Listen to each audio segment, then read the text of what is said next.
மின்கைத்தடி நேயர்களுக்கு அன்பு வணக்கம். இப்போது ஒரு சுவாரஸ்யமான சினிமா தகவல்களில் உங்களை சந்திக்கிறேன்.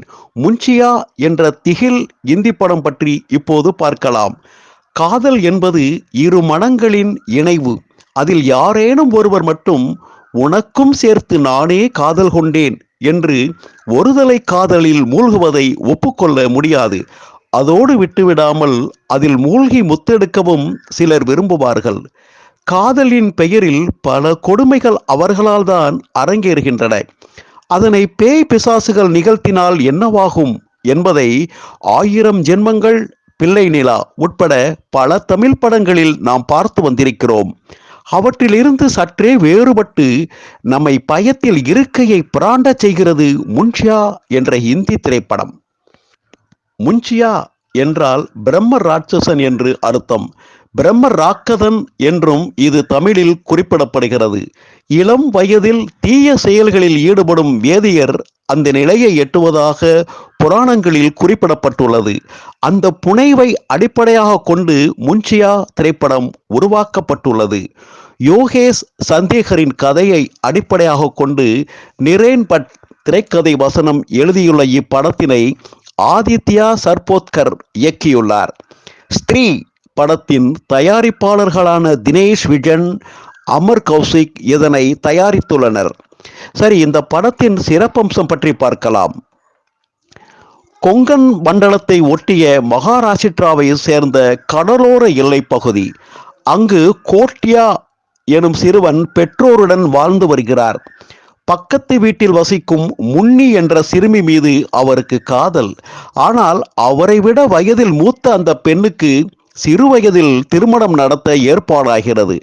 அதனை நடத்த விடாமல் செய்து முன்னியை தன் வசப்படுத்துவதற்காக சில பில்லி சூனிய சடங்குகளில் ஈடுபடுகிறார் கோட்யா.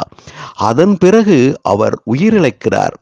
கோட்யாவின் வீட்டில் நடந்த ஒரு சடங்கு முடிந்து 10 நாட்களுக்குள் அவர் மரணமடைந்த காரணத்தால் புராணத்தில் சொல்லப்பட்டவாறு பிரம்ம ராட்சசனாக திரிவார் என்று அக்கிராமத்தில் உள்ளவர்கள் நம்புகின்றனர். அதனால் ஈமச்சடங்குகள் நடந்த இடத்திற்கு அருகே இருக்கும் மரத்தில் அவரது ஆன்மாவை பிழைப்பதற்கான பூஜைகள் மேற்கொள்ளப்படுகின்றன. அதையடுத்து கோட்யாவின் ஆவி முன்ஷியாவாக மாறி அந்த மரத்தில் அடைபடுகிறது. அந்த கோட்யாவின் சகோதரிக்கு தற்போது 70 வயதாகிறது. அவருக்கு 2 மகன்கள், சுஹாஸ், ஜோஷி. அதில் மூத்த மகன் இறந்துவிட மருமகள் பம்மி, அதாவது மோனா சிங் மற்றும் பேரன் பிட்டு அபய்வர்மா இவர்களுடன் அவர் புனேயில் வாழ்கிறார். இளைய மகன் பாலு பூர்வீக கிராமத்தில் வசிக்கிறார். சிறு வயதில் புனேயில் தன் வீட்டருகே வசித்த பேலா என்ற பெண்ணை விரும்புகிறார் பிட்டு. அவருக்கு பிட்டுவை விட வயது அதிகம். ஆனாலும் அவர் தனது காதலை கைவிடுவதாக இல்லை. அதே நேரத்தில் நேரடியாக அதனை அவரிடம் தெரிவிக்கவும் முடியாமல் தவிக்கிறார். அமெரிக்காவில் இருந்து திரும்பி வரும் பேலா கூடவே குபா எனும் அமெரிக்க நபரை அழைத்து வந்து எனது காதலன் என்று பிட்டுவிடம் அறிமுகப்படுத்துகிறார். அதனால் அவர் மனமுடைந்து போகிறார். அந்த காலகட்டத்தில் கிராமத்தில் இருக்கும் பிட்டுவின் சித்தப்பா மகள் ருக்குவின், அதாவது பாக்கியஸ்ரீ லிமாயே நிச்சயதார்த்த நிகழ்ச்சி நடைபெறுகிறது. அதில் கலந்து கொள்ள பாட்டி தாய் சகிதம் கிளம்புகிறார் பிட்டு. அங்கு பூர்வீக நிலத்தை விற்க வேண்டும் என்று பிட்டுவின் பாட்டியிடம் வற்புறுத்துகிறார் பாலு. அதற்கு அவர் மறுக்கிறார். அதன் தொடர்ச்சியாக பாலுவுக்கு பம்மியுடன் மோதல் ஏற்படுகிறது. அப்போது இவனோட அப்பா அந்த முன்ஷியாவோட மரத்தை வெட்ட போய் மலை மேல இருந்து கடல்ல விழுந்து செத்து போன உண்மையை யாரும் சொல்லலையா என்று பிட்டுவை பார்த்து சொல்கிறார் பாலு. அதுவரை தாயும் பாட்டியும் அதனை சொன்னதில்லை என்பதால் பிட்டு அதிர்ச்சி அடைகிறார். கோபத்தில் அங்கிருந்து கிளம்பி அந்த முன்ஷியா வைக்கப்பட்டிருக்கும் செத்துவாக்டி எனும் இடத்திற்கு செல்கிறார் பிட்டு. தகவல் அறிந்ததும் அந்த கிராமத்தை சேர்ந்த எவரும் அங்கு செல்ல தயாராக இல்லை. காரணம் முன்ஷியா மீதான பயம். ஆனால் பிட்டுவின் பாட்டி மட்டும் ஒரு பிரம்பை எடுத்துக்கொண்டு அங்கு செல்கிறார். தனது சகோதரன் கோட்யாதான் முன்ஷியாவாக திரிகிறார் என்ற உண்மை அவருக்கு தெரியும். அந்த மரத்தில் பிட்டுவை முன்ஷியா சிறை வைத்திருப்பது கண்டு பதறுகிறார். அவனை விட்டுவிடுமாறு கூறுகிறார். அந்த குரலில் இருக்கும் துணிவை கண்டதும் அப்படியே செய்கிறது முன்சியா. ஆனால் பிட்டுவின் முதுகில் ஓங்கி அடித்து தனது கைத்தடத்தை பதிக்கிறது. கடற்கரைக்கு வந்ததும் அந்த கைத்தடத்தில் இருந்து முன்சியா உயிர் தெழுகிறது. பிட்டுவின் பாட்டியை கொல்கிறது. அதனை கண்டதும் மயக்கம் முறுகிறார் பிட்டு. அந்த கிராமத்தில் இருந்து புனே நகருக்கு வந்த பிறகும் கூட முன்சியா பிட்டுவை விடுவதாக இல்லை. அவரை தூங்க விடாமல் இரவெல்லாம் பாடாய் படுத்துகிறது. முன்னியை திருமணம் செய்து வை என்கிறது. அந்த முன்னி யார் என்று தெரியாமல் தவியாய் தவிக்கிறார் பிட்டு. முன்சியா பிறரது கண்களுக்கு தெரியாது, ஆனால் அதன் இருப்பை உணர முடியும். ஆதலால் தனது தோழன் ஸ்பீல்பர்க் சிங்கிடம் அந்த உண்மையை பகிர்கிறார் பிட்டு. அன்று முதல் அவரும் முன்சியாவின் அட்ராசிட்டிகளுக்கு இலக்காகிறார். ஒரு நாள் முன்சியா அந்த பெண்ணின் முழு பெயர் முன்னி கணிட்கர் என்கிறது. கோட்யாவின் சிறு வயது தோழிகளில் யாராவது முன்னி கணிட்கர் என்ற பெயரில் இருந்தார்களா என்று பிட்டு கிராமத்தில் இருக்கும் சகோதரி ருக்குவிடம் விசாரிக்கச் செல்கிறார். அவரோ பாட்டியின் தோழி பெயர் முன்னி என்றும் அவர்கள் பக்கத்து வீட்டில் வசித்ததாகவும் கூறுகிறார். அந்த முன்னி சிறுவயதிலேயே திருமணமாகி வெளியூர் சென்று விட்டதாக சொல்பவர் அவர் இருக்கும் குரூப் போட்டோவை வாட்ஸ்அப்பில் அனுப்புகிறார். அதில் முன்னியை பார்த்ததும் பிட்டுவுக்கு பொறி தட்டுகிறது. பேலாவின் பாட்டிதான் அந்த முன்னி. அன்றிரவே பிட்டு தனது தோழன் ஸ்பீல்பர்க் சிங்குடன் சேர்ந்து முன்சியாவை பேலா வீட்டுக்கு அழைத்து போகிறார். ஆனால் அங்கிருக்கும் பாட்டி முன்னியை பார்க்காமல் அவரது சிறுவயது தோற்றத்தை ஒத்திருக்கும் பேலாவை பார்க்கிறது முன்சியா. எனக்கு பேலாவை திருமணம் செய்து வை என்கிறது. அதனை கேட்டதும் பிட்டு ஆடி போகிறார். இனி பேலாவை ஒரு வழியாக்காமல் முன்சியா இருக்காது என்று உணரும் அவர் அதனை மொத்தமாக தீர்த்து கட்ட முடிவெடுக்கிறார். அதன் தொடர்ச்சியாக ஸ்பீல்பர்க் சிங்கிடம் பிட்டுவும் பேய்களை ஓட்டுவதில் நிபுணர் என்று சொல்லிக் கொள்ளும் எல்விஸ் கரீம் பிரபாகரை, அதாவது சத்யராஜ், நடிகர் சத்யராஜ் தேடி செல்கின்றனர். தன்னை நாடி வரும் மக்களை ஏமாற்றி பிழைப்பு நடத்துவதாக சொல்லி அவர்களை ஏமாற்றமடைய செய்கிறார். ஆனால் பிட்டுவின் முதுகில் முன்சியா பதித்த தடத்தை பார்த்ததும் அவர் மனம் மாறுகிறது. முன்சியாவை தீர்த்து கட்டுவதில் தான் ஒரு கில்லாடி என்கிறார். அவர்களிடம் சில தீர்வை சொல்கிறார். எல்விஸ் கரீம் பிரபாகர் என்ன தீர்வை சொன்னார்? அதன்படி பிட்டு செய்தாரா? முன்சியாவின் கொட்டம் அடங்கியதா என்று சொல்கிறது இப்படத்தின் பிற்பகுதி. தண்டியக்காரர், சண்டாளர் என்று கந்தர் சஷ்டி கவசத்தில் இருக்கும் பலவிதமான பேய் பிசாசுகளின் பெயர்களில் ஒன்றான பிரம்ம ராட்சசன் இடம்பெற்றிருப்பதை நம்மில் சிலர் அறிந்திருப்பார்கள். அதற்கு உரிய விளக்கம் தந்துவிட்டு முன்சியாவின் திரைக்கதை தொடங்குகிறது. அந்த வேகமும் விறுவிறுப்பும் படத்தின் இறுதி வரை தொடர்வதுதான் முன்சியாவின் சிறப்பான ஆக்கம். 2018 வெளியான ஸ்திரீ படத்தின் தமிழாக்கத்தினை ரசிகர்கள் பார்த்திருக்கலாம்.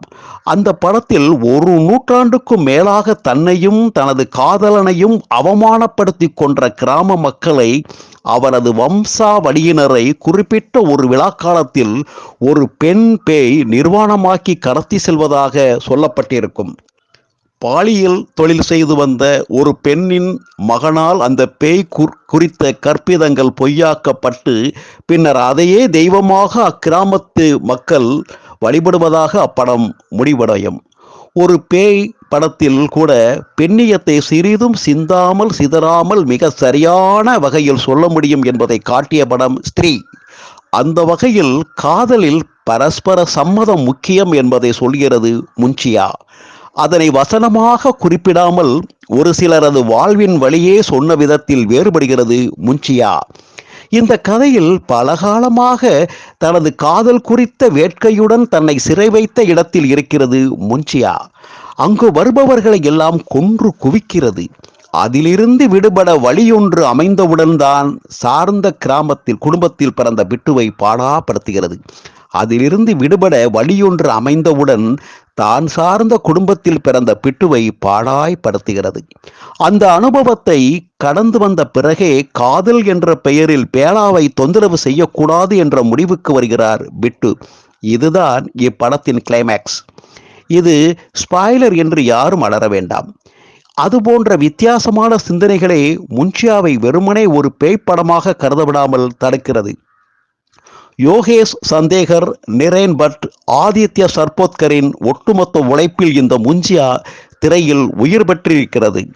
பேலாவாக வரும் சர்வாரி, பிட்டுவாக வரும் அபய் வர்மா, பம்மியாக வரும் மோனா சிங், பாட்டியாக வரும் சுகாஷ் ஜோஷி, பாலுவாக வரும் அஜய் புர்கர், ருக்குவாக வரும் பாக்யஸ்ரீ லிமாயே, முன்ஷியாவாக வரும் ஆயுஷ் ஸ்பீல்பர்க் சிங் ஆக வரும் தரன்சோத் சிங், பேலாவின் அமெரிக்க காதலன் குபாவாக வரும் ரிச்சர்ட் லோவாட் உட்பட பலரும் இதில் சிறப்பாக நடித்துள்ளனர்.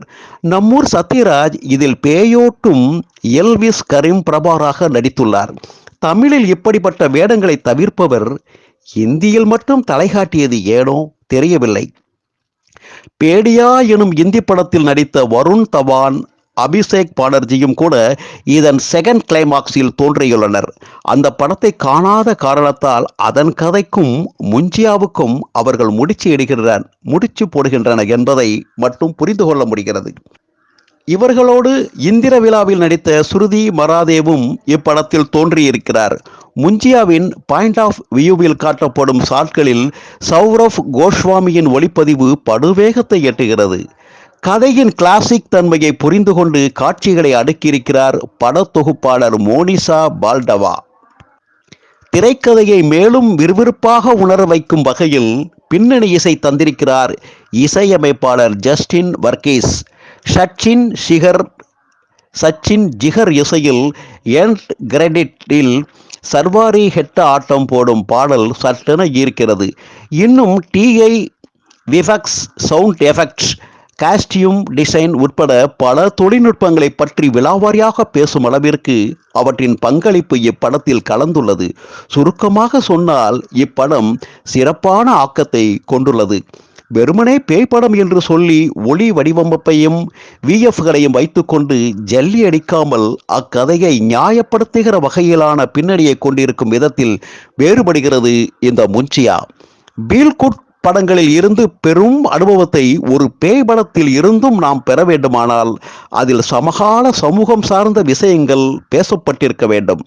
காதலுக்காக கொலையும் செய்கிற சில மனித மிருகங்கள் குறித்த செய்திகள் அவ்வப்போது வெளியாகும் காலகட்டத்தில் அவர்களை முன்ஷியாவுடன் ஒப்பிடும்படியாக அமைந்துள்ளது இப்படம். அந்த ஒப்பீட்டை உணர்ந்தால் இது வெறும் பேய்ப்படமாக மட்டும் தென்படாது. சரி நேயர்களே, முன்ஷியா திரைப்படம் பார்க்க தயாராகிவிட்டீர்கள் தானே? மீண்டும் ஒரு சிறப்பான சினிமா தகவல்களில் உங்களை சந்திக்கிறேன். நன்றி, வணக்கம்.